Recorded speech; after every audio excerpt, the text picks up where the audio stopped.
Lost and Profound, musings on the power of connection through discovery. A podcast for leaders and learners, performers, and all people seeking a deeper sense of connection and discovery in your life. I'm your host, Doug Chancel Harry, owner of DCH Coaching. Please visit me at dchcoaching.com if you're searching for your own purpose, or maybe you're just looking for that trailhead to your next big adventure in life. Please reach out. I can absolutely help. So today we are talking about burnout.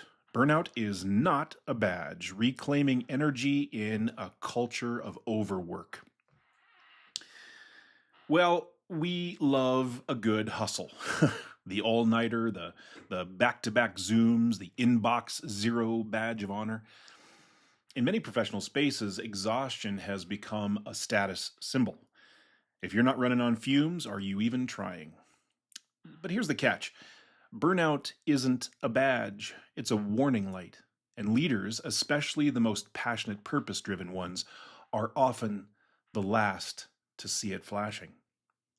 At DCH Coaching, I've seen this pattern play out across industries. Leaders who once led with fire now run on smoke. Teams that once thrived now barely survive. And behind it all, a culture that confuses depletion with dedication.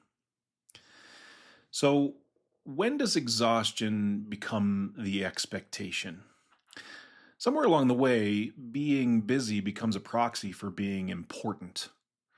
We've created environments where saying, "I'm slammed," is met with nods of respect, while saying, "I'm well rested," earns a side eye. We wear stress like a tailored suit. We brag about our calendars, we reward the early riser and the last to leave, and when someone falters, when their health declines, their relationships are strained, their creativity dries up, we offer a webinar on self-care, and we move on. According to the World Health Organization, burnout's now officially recognized as an occupational phenomenon. It's characterized by chronic workplace stress that hasn't been successfully managed, marked by exhaustion, cynicism, and reduced professional efficacy. In a 2024 Gallup report, 44% of employees worldwide said they experienced significant stress during the workday. And here's the hidden kicker. Managers are more likely than non-managers to report burnout. That means the very people tasked with caring for teams are most at risk themselves. Burned out leaders, burnout cultures. Burnout doesn't stay contained in one inbox. It spreads. When leaders are chronically exhausted, it sets a tone. Decisions get reactive.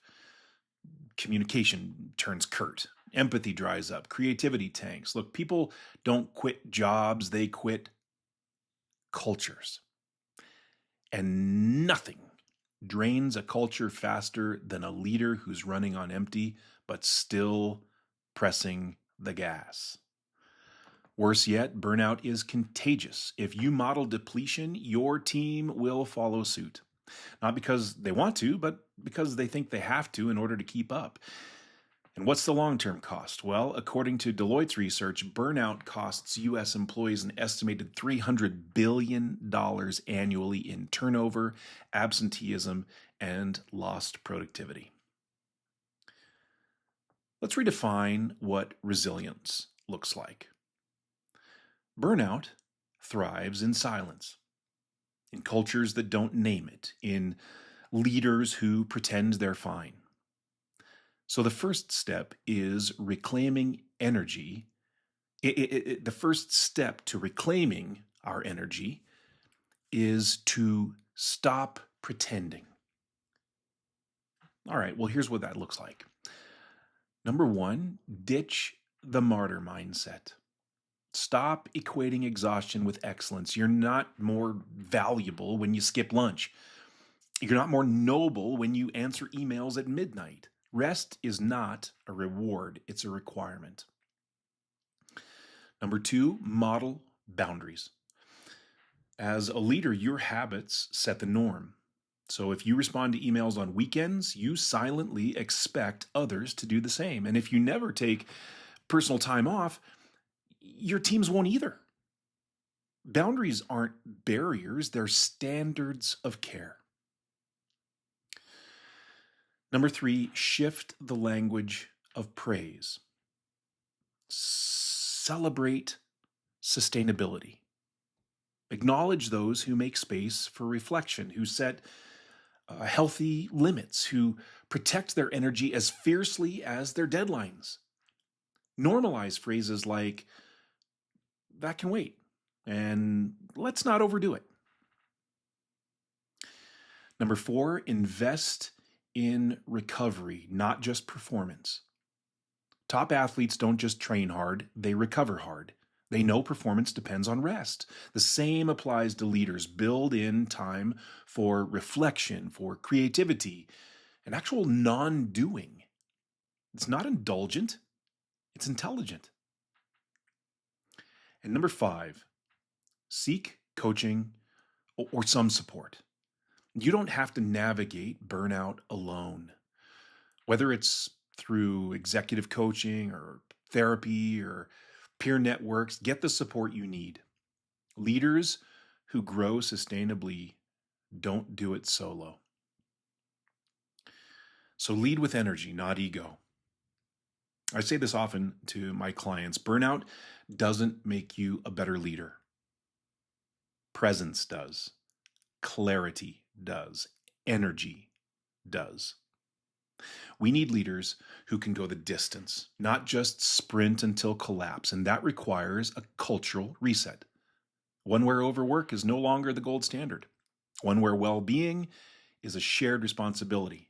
One where leaders don't burn out, they burn bright. If you're ready to reclaim your energy, challenge toxic work norms, and model a new way forward, I would love to support you. At DCH Coaching, we help leaders rewrite the script on resilience without burning out. So let's build a culture where thriving isn't the exception, it's the norm.